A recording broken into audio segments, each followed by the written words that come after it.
Hello, Pauper people, and welcome back to another weekly league video with Pauper Combo Walls.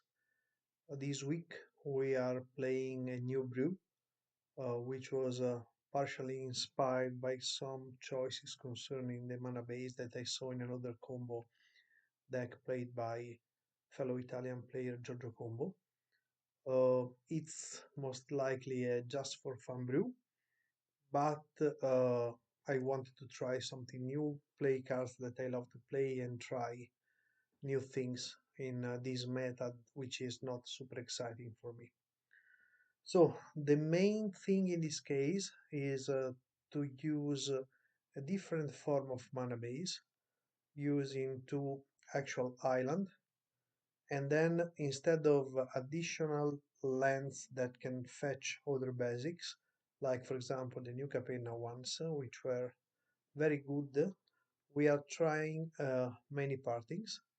One of the cards inspired by Giorgio, which is worse from some points of view, but it gives us a food token, which is very important against mono red.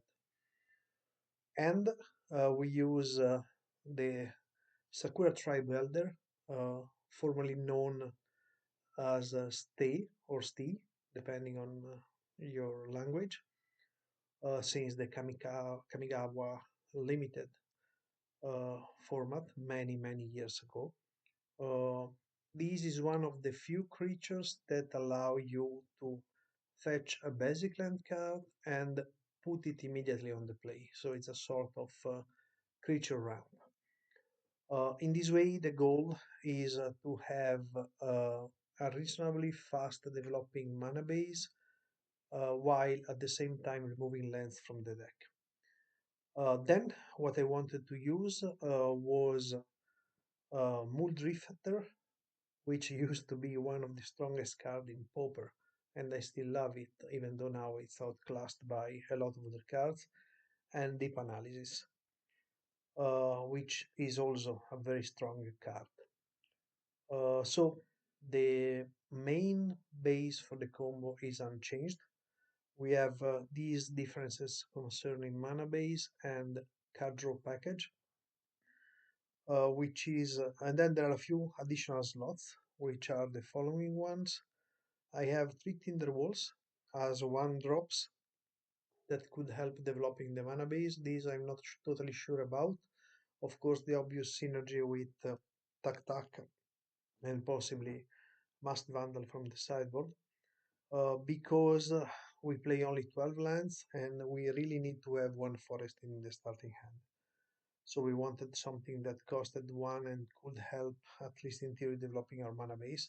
This is all theory. I just played a couple of leagues with preliminary version of the deck, so I'm not sure what is correct and what not. Then we have two prohibits, which are the only interactions in the deck, which are, in my opinion, very good. They stop a lot of things. They are often unexpected. We mostly use or need them in the late game, so we don't need too many of them. Then I had a Pulse of Murasa, which is critical. We need life gain against Kuldotha, and also additional ways, in my opinion, to recur creatures from the graveyard. And then one Behold the Multiverse, which is another card draw digging spell, which I love. I'm not sure is the correct one. I tried Compulsive Research, which is tutorable with Drift of Phantasm, but I was not super sure about it. So I'm trying one Behold and one Lead the Stampede. In this case, this one exactly because it's tutorable. In the end, we are still playing 33 creatures and we are removing lands from the deck, so it might be useful. Sideboard-wise, there is a lot of trials, so I'm not sure about what is good and what not. We have three Hydroblast, mainly for Krarka Shamans, but they could be useful also against various red versions. One Crypt Incursion, mostly against graveyard-based combo decks, which are Dredge and Cycling Storm, But again, it could be useful against Kuldotha.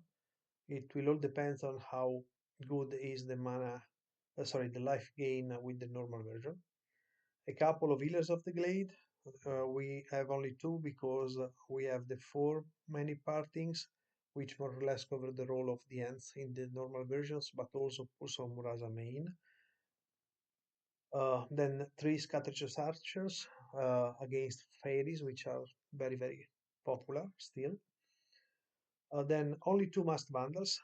Basically, what I think is that we might need it against some enchantments, and if we are lucky, we could use to gain a turn against artifact-based decks. But this deck is slower than normal combo walls, so I don't expect this to be very effective. So I put just a couple to see if they work.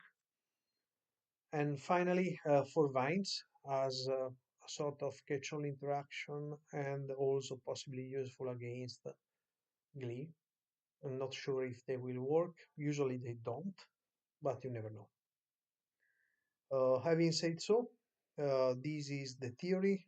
As always, I expect this brew to fail in leagues, uh, as most of the brews.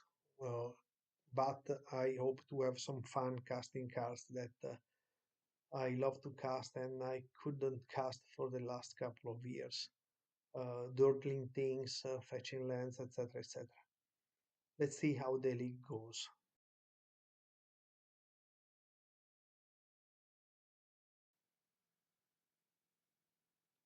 Match one against the Frost Cord, which I do not recognize, so I don't know what to expect. We are on the draw. Let's see what we are going to draw. I expect to have to mulligan many one-landers and possibly to lose some games to mana issues, but this is normal development with new mana bases, especially playing so few lands.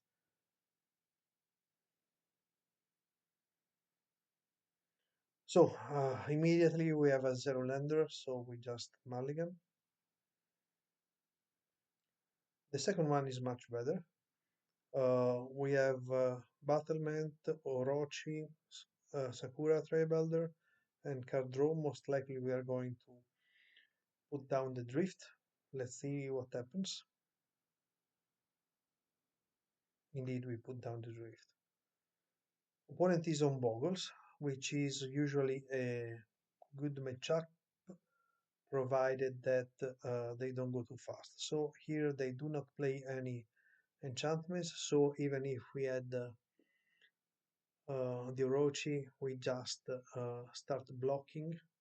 They do not have white mana, so here we can start developing our own mana base and then start drawing a lot of cards.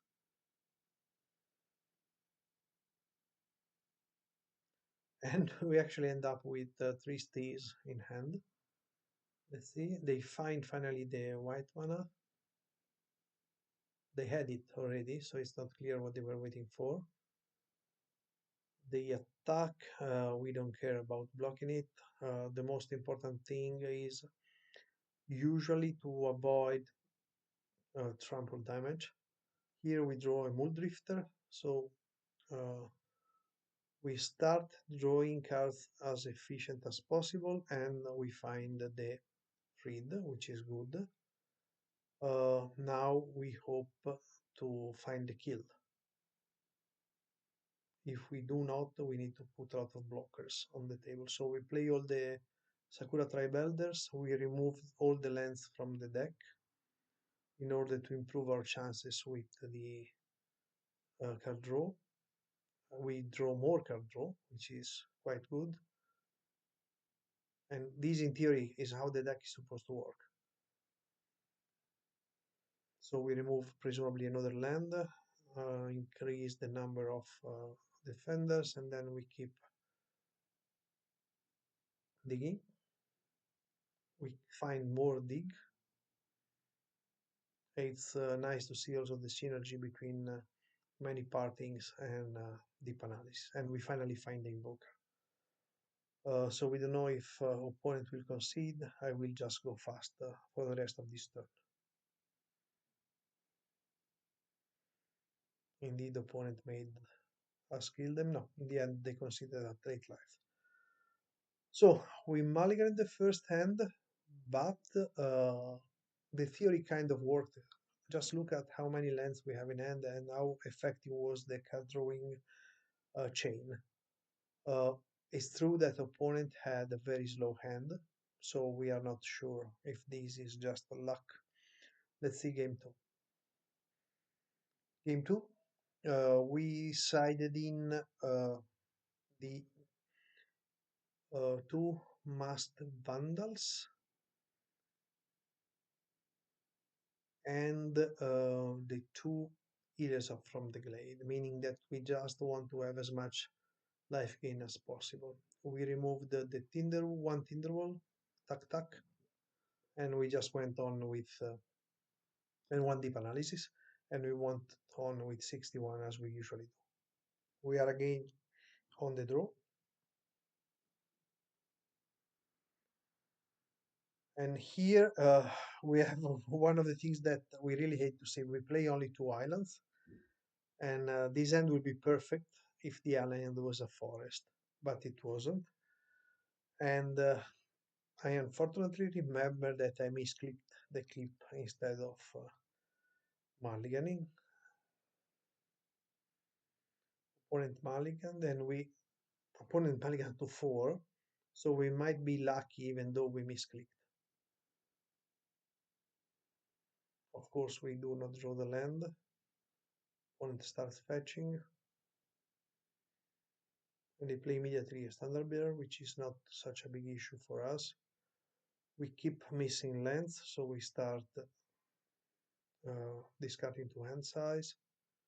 They just attack us for only 2 mana. We still do not draw lands. They again have a very slow hand. This is an error, by the way. We shouldn't have discarded the Behold.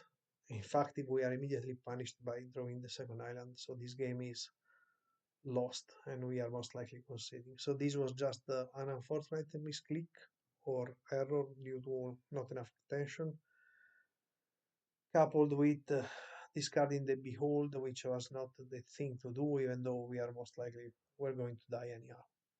Okay, 1-1 with the first mistake for the league. So let's see if we can save it in game 3.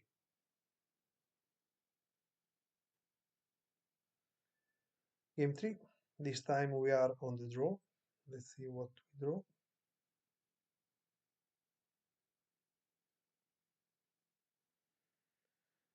This is a reasonable good hand, so we will keep it. We will go money partings into island. Then we cannot do too much, but if we are lucky, we can prohibit their first creature. Uh, so let's see what we did. They also kept 7, so we go with our nominal plan. They play island, so most likely they have a fetch and nothing else, so we just don't do anything, hoping to counter a boggle or whatever they are going to play. And indeed it's a boggle, and indeed we counter it. We really would love an additional land, but since again we have the other prohibit, we try to do the same thing.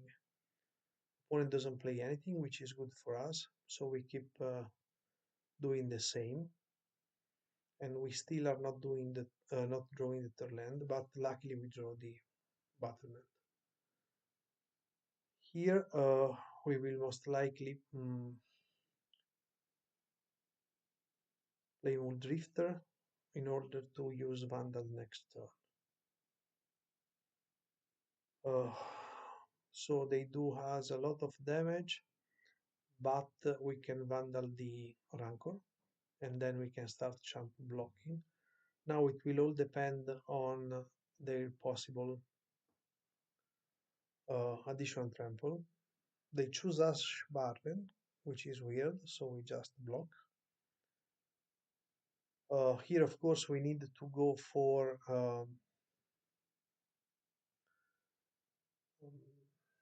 how to say it, the Galvanic Alchemist line, but we don't have enough defenders, so a tutor for lead, and everything seems to work reasonably fine, provided that they do not draw trample.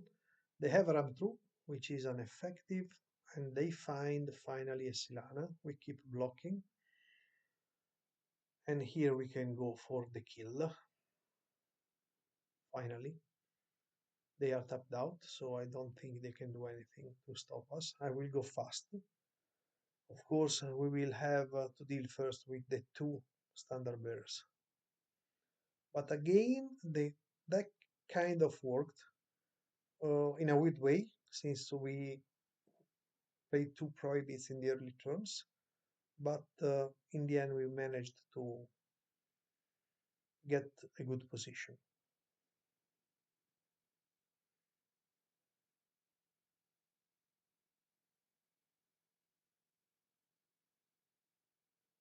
Here we played the Vandal just to go faster and kill the second flag bearer, and then just do the normal damage to opponent. You see, we can just produce 2 mana per loop, so every 4 mana we can do 3 damages with just one click. Anyhow, we win. We are up 1-0 in the league. This was not supposedly a bad matchup, but we managed to win. So good vibes for the moment. We even cast already our first Mulldrifter. Let's see what happens in match 2.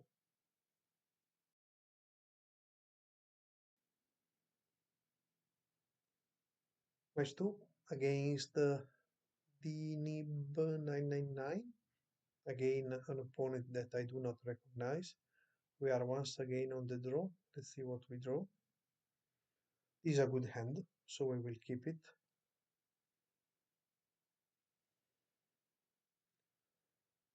Opponent is on a white-green gate, so they are most likely the white-green Gate Weenie version, let's say, a mix between Gates and White Weenie, indeed. Here we just start developing our mana using our friend S.T.E, and they do not actually take the journey, which is unexpected. So we block and fetch, and then we can play presumably two defenders.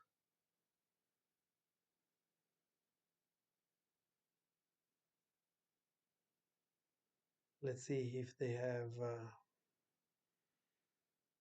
removal. They seem not to have it. They go very aggressive with Battle Screech. So here we need to develop mana. We cannot most likely, no, yeah, we can try to win provided we draw again from deep analysis. This is a turn 4, which is not something that I would expect to be very easy to do with this deck, even though we are just doing one loop, 1 mana per loop. Now we can go up to 2 mana per loops, but we have only the last 2 cards, and luckily we find the drift. So we win on the fourth turn. I will go fast since this will take some time.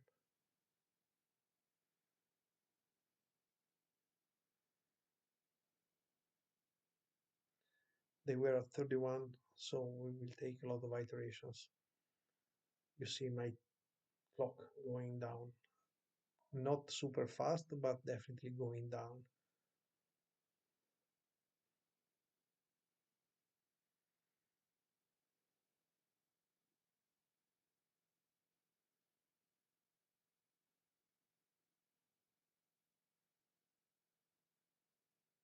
And we are 1 up.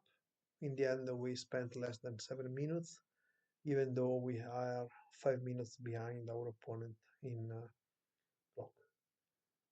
Let's go to game 2. Game 2, we sided in a couple of scattershot archers and a couple of vines. Scattershot because we saw how aggressive they were with Butter Screech, and vines in theory against journey or thrabbing charm. We substituted basically the prohibits with the vines, so still two interaction spells but easier to cast, and removed one deep analysis and one drift. Since we are at 61, we presumably put in something else, which is one must vandal, only in case of a late kill of a journey of nowhere. We are on the draw once again.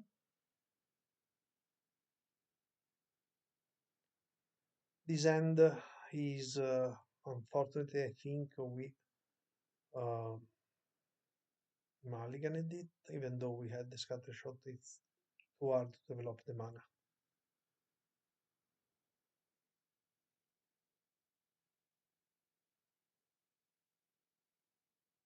Indeed, we mulliganed into a much better hand, which is basically all mana and one vines.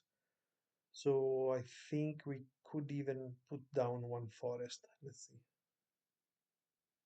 No, we put down, yeah, we did putting down the forest. So here we start once again with many partings, fetching the island, I presume. Then we will go Sakura.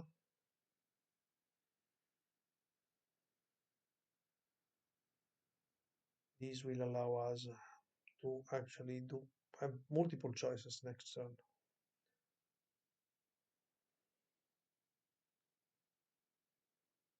They choose Basilisk Gate. Here we keep developing our mana base and putting blocker on the tables.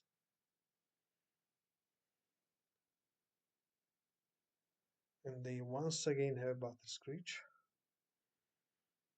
Once again immediately flashback it, so we keep putting lands. We finally draw the fifth one, so we can play Mulldrifter. So you see we can draw into a lot of stuff, and we have actual lands to play it. Opponent has another Battle Screech, so this might become difficult to handle very fast.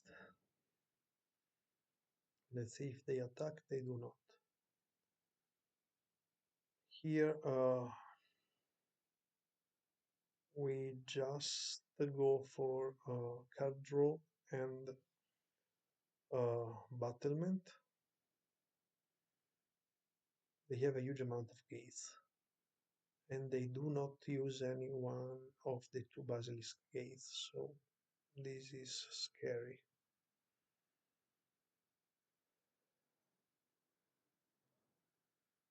They have a correlation on our guard, which is not very good and immediately makes our vines useless.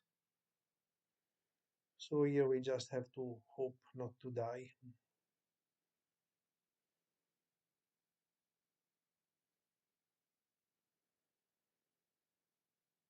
We have 7 gates and 2 basilisk gates, so we need to find some way to win next turn.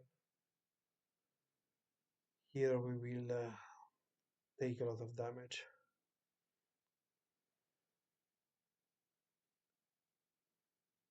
We luckily have the 2 food tokens from the money partings, so we go to exactly 6 life, but we miss one wall, I think, to win.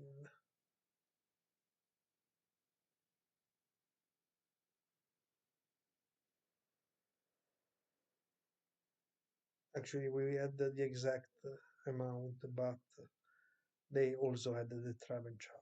Okay, 1-1. Nothing to say about this game. They went very fast, aggressive, had multiple basilisk gates, and had the trap and charm. And the coalition on Orga, so most likely game 3 we will switch again to prohibits. Have covered on all bases with tac tac, scatter shot, multiple good spells, and we have the Freeding End. And indeed, they have the second trap and charm. With the now, what we really don't want to see is the third trap and charm if we go for Reaping the Graves. but for the moment we don't need it. So we just keep developing our mana base.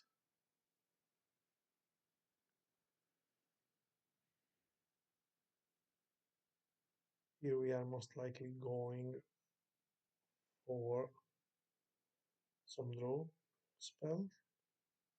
Oh no, we start digging with Secret Door because we have a good amount of mana. We can go through the first dungeon and we can even stop the Skyfisher from attacking. And here we find two good cards for next turn. So this game seems to be most likely going in our way because they have only 4 lands and not much to do. They keep always the red mana untapped. So we expect them to have the Pyro. Here we go with lead. That finds quite a good bit of creatures. So we can develop even more. Here we could try blue spells just to see if they bite and pyre them. They do not. So we go for the multiple drifts into reaping. This turn that they cannot kill our graveyard.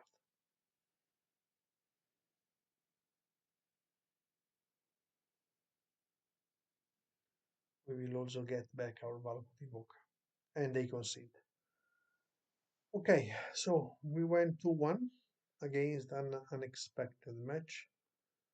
We again this should not be a very difficult one unless they go very fast.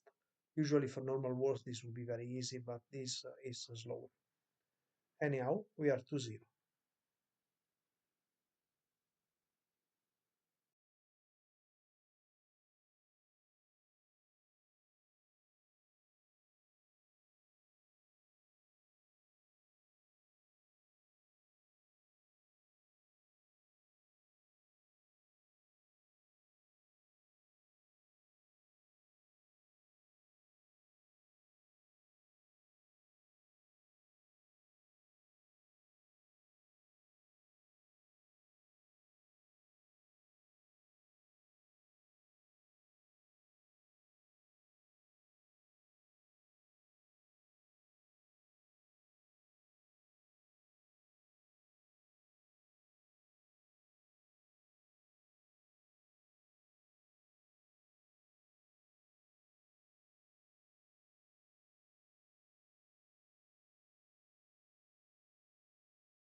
Match 3 against X2O, who is a good player. We met multiple times.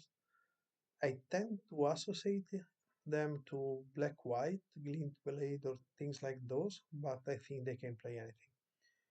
For the first time in the league, we are on the play. Let's see what we draw.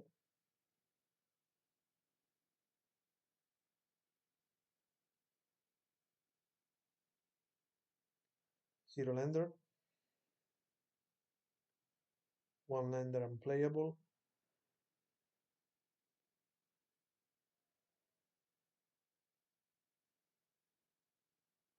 Again, one not such a good hand. I might keep it in desperation and going Tinderwall into Sakura Tribe Builder. Not sure. Let's see what we did. Indeed, we kept this plan.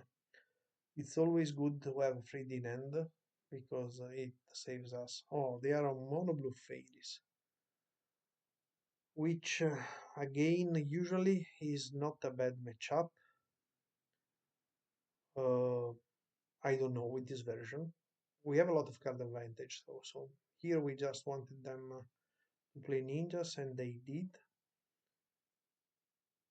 But we do not draw anything, so I just decided to concede not to give out information because we could play Behold and possibly resolve it next turn, but we were going to be too uh, back into the race with them having multiple ninja hits.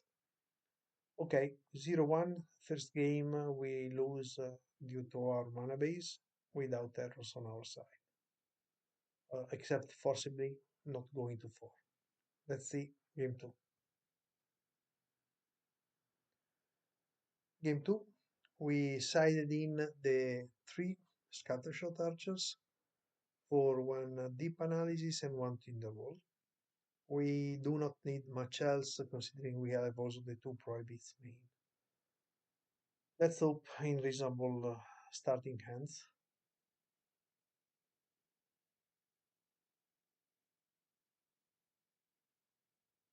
The client is very laggy. Okay, once again, zero lander into a good one. I think we might keep this putting down the Galvanic Alchemist. Indeed, we did. So we start with Saruli. We start with the mandatory fairies here. Here we go Tinderwall. And they go aggressive with fairies, so this means we can play kind of safely our battlement. And next turn we could start Mulldrifting, which is going to be very good against fairies, unless they have actual counterspell. Uh, the thing with fairies is that they usually don't play a fast clock, so we can develop a reasonably easy mana base. And they do not have or they do not want to use the counterspell, so they might have a snap. And indeed they have, and now they are going to have 5 sprites. Oh, they aimed our graveyard, which is one of the ways they lose, so this shows the opponent is good. So here we can make them counter the first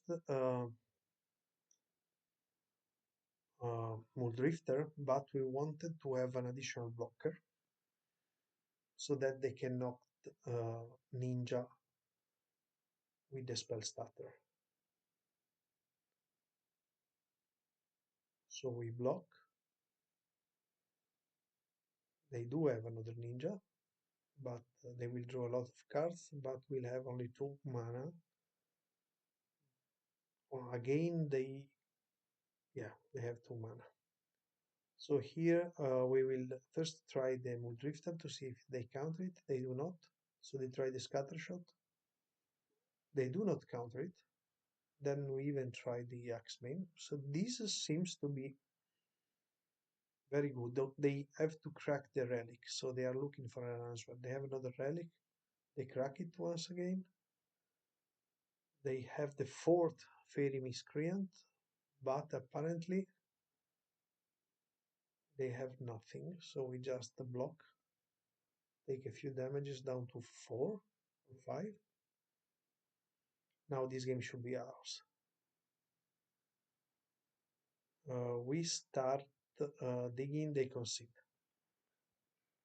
Okay, so this game went to plan. We had a not exciting mana base to start with, but everything was fine, even though they could spell starter us for 5. Good, let's see game 3. I really like lands. We will most likely not play in the Saruli because of possible Reaping the Grave shenanigans. They dig with Preordain.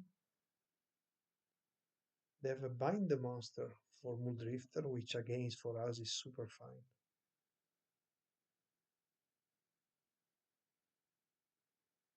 And here we find the third path. We try to beat the something. Then we decide not to go into the spell starter. We need an additional spell.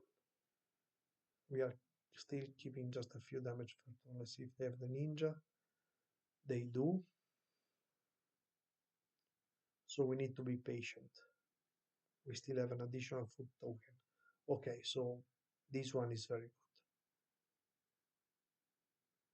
And the probability is fantastic because now we can go third path. They will try to counter. We counter the spell starter, and we might even win on the spot. And indeed we did because flashing back the deep analysis, we found the drift that in turn finds the infinite mana, which is a kill along with infinite card draw provided by third path. So again, reasonably cool deck, cool game, where we won on the back of Mulldrifters, deep analysis, chaining draw spells, and see how many lands we have into play. It's amazing from a whole perspective. 3-0, so we might aim for the trophy.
Match 4 against Hype 12-232, which I fear is going to be on some form of affinity or Jund, which for us is not going to be good. We are on the play. Let's see.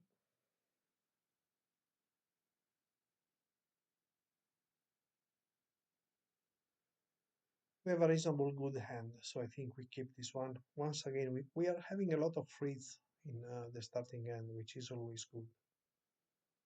Opponent mulligans to 5 and have some leg, which is not an issue, of course. This still happens from time to time. And indeed, they are on a Jund version. So one of the worst matchups we could have. They start doing their thing. We try developing our mana and draw as many cards as possible. They are stuck on 2 lands, which is good.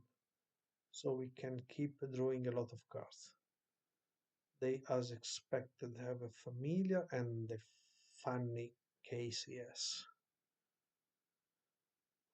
So here we try to, since we find the Orochi, let's see if they suck something.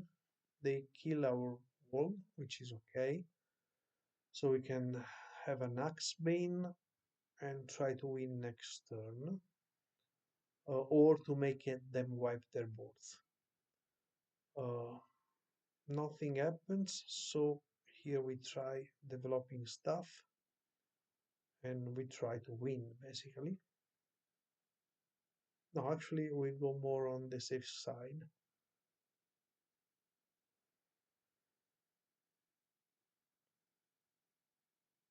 Mhm. But they have the toxin, and this is why I will most likely concede. Actually, I know I'm going to concede just out of tilting, and they have another Clark.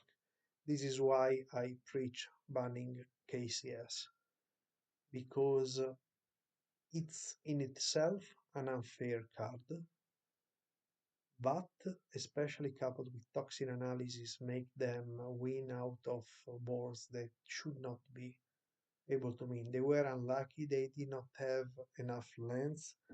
They could have survived using the Krark Shaman, but had to wipe their own boards.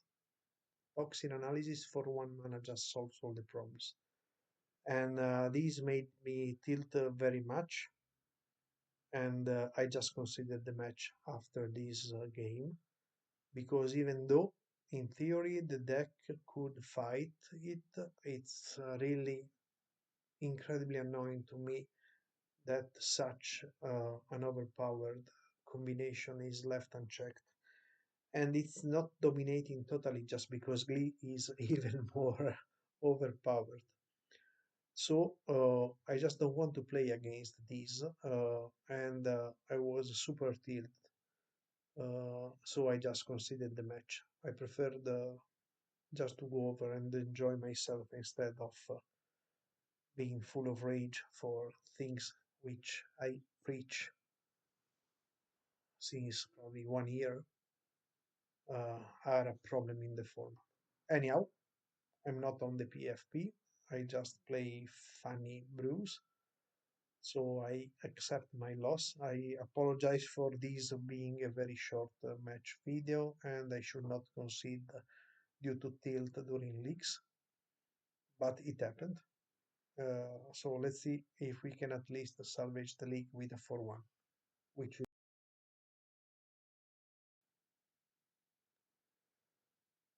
match 5, hopefully post tilt against K Towers 08, not a name that I recognize. We are once again on the play, so this league we were 3 times on the play. Let's see what we have.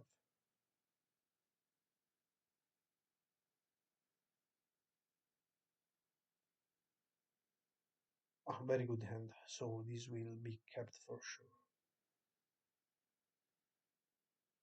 Here we want to first develop our mana, and we are against Kuldotha, which in theory is a good matchup. Uh, Here we keep developing mana, we get a second forest, but unfortunately they will for sure have the Galvanic Blast. They always have it. Let's see. And here it is. And of course they even have chain lighting, so they start at 30 our life total, but we have multiple blockers, and so this is not still totally lost. They keep drawing very good.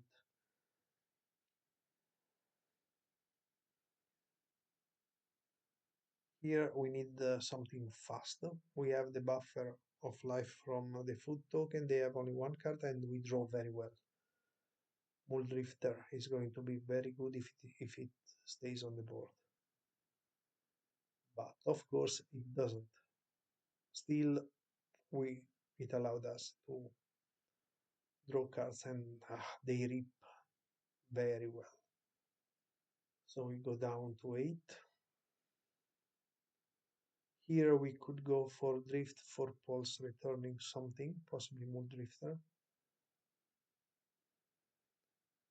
We need the time. Indeed, we do the indeed pulse for Mulldrifter. We really do not want to see a bushwalker. Here it is, but luckily they cannot kicker it. So we are still precariously at around 10 life. And they have yet another one, which is impossible to handle. So we lose the first one. That can happen, especially if they have such a good hand. Usually, Kuldotha Rebirth is involved in this kind of games. This time we were able to reach turn 7, but they drew perfectly to, with respect to what we drew. Okay, 0-1. Game 2. Here the sideboard was kind of complex. We put in Crypt Incursion, the two Masked Vandals, the two Healers of the Glade, and the three Pyroblast. So we removed basically the left column that you see here. The 4 deep analysis, which are good, but against red we cannot easily spend the 3 extra life for flashback. Tac Tac, which is good but not the best against red. And the Prohibits because we put better interaction in Hydroblast. Of course this is tentative, so let's see if it works. Once again on the play, I misclicked anyhow. This is kind of sketchy kill, especially since our opponent was very aggressive, killing our early creatures. I'm not sure why I kept. Probably I was scared to go to 5. And indeed they kill it. But then they basically allow us to go Overgrown Battlement. And for once they seem not to have the Galvanic Blast, which is really unexpected. Here we can start developing our mana. They do not attack us. We still fetch out the land. We have a Pulse in hand, which is very good.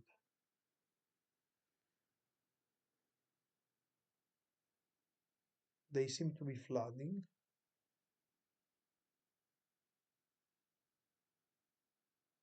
Here they are just making us some damage. We do not care too much because we are most likely going to pulse for S.T.E. So we go back to 20 life and we put actually 2 S.T.Es in play, which will make wonders for our mana base.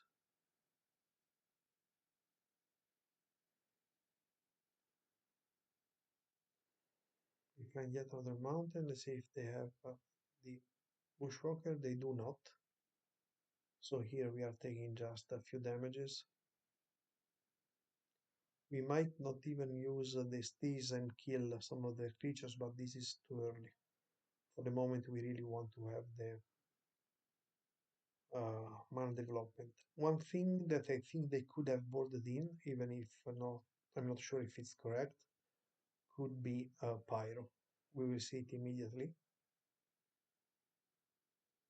and indeed they have it, which is unfortunate, but we are back to 22 lives, and they also have the Galvanic, so we needed to rebuild relatively fast, and they also have the Bushwalker.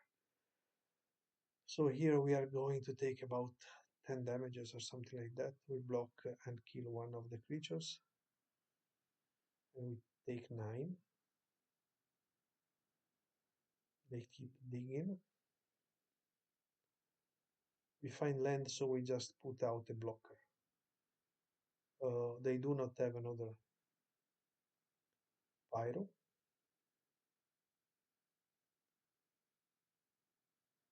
They attack, so we will just block. Let's see if they kill the alchemist. They do. We find another Mulldrifter, which is very, very good.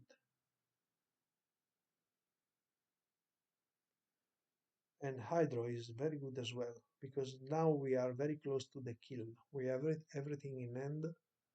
Next turn we can drift for the Axebane. And actually we draw it, so this is going to be a win. They have been unlucky drawing so many lands. They have a reckless lucky. We will just block here. I expect them to sack the lucky and then try to kill our Axebane. But we have the Hydro. And indeed they try to do it, and now we win game 2. This was, in my opinion, a reasonably cool game. But we were lucky in multiple places, and opponent was not super lucky drawing so many lands. Let's go fast to the final one. They concede. Uh, Gaining life though helped. We gained 9 life that game, and we are exactly at 9.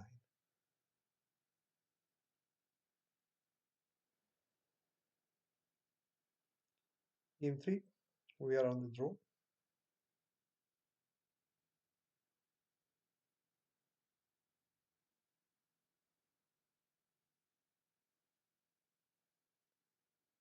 This is a very good hand against red, so we will keep it. And they also keep. They have a monkey tower, which is not a problem for us. And they go super aggressive. They do not have the second land as well.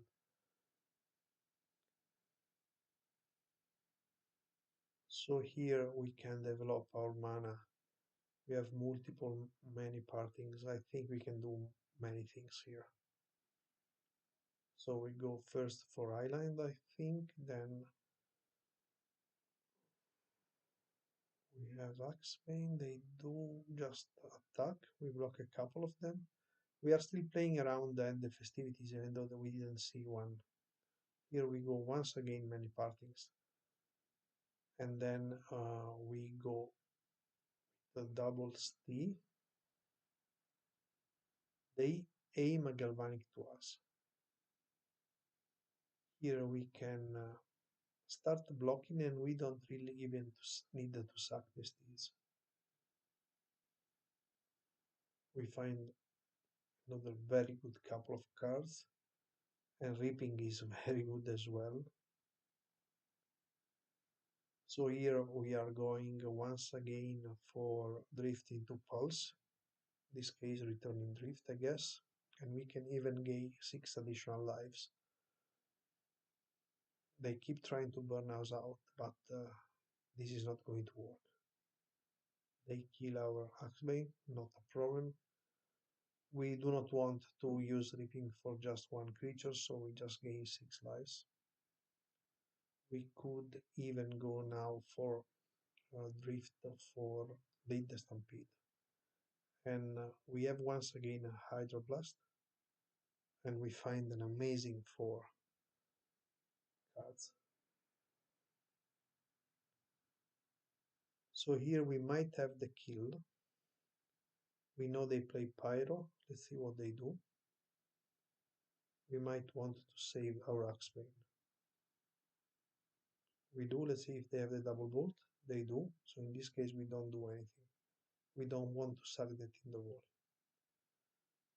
Here we draw yet another Axebane, which means we might have once again the kill next turn. They have 0 card in hand, so we have a 1. And look at our life total. Incredibly, well, not incredibly, this deck was supposed to work against Kuldotha. They did not have incredible starts except for game 1. Here we are just presumably getting a concession by opponent, and they do. So we end the league 4-1, actually tilt conceding match 4 without need. I apologize for it once again, but I was tilted and I really dislike that deck even more probably than Affinity, because it really seems to be just all the overpowered or close to broken cards in the format, and I think the interaction between Krarklan Shaman and Toxin is toxic. Yeah, very great pun. Anyhow, the deck seemed to be working reasonably well. Of course, it's most likely just not competitive enough, but the general idea seems to be good enough to have fun with it. Uh, I am not totally sure about the Tinder walls, and there might be some adjustment to be made both on mana base and possibly some sideboard cards. I need to think about it, but for sure I will do a few more leaks because I really liked it and I love playing Mulldrifters. Thank you for watching and see you in the next video. And as always, ciao.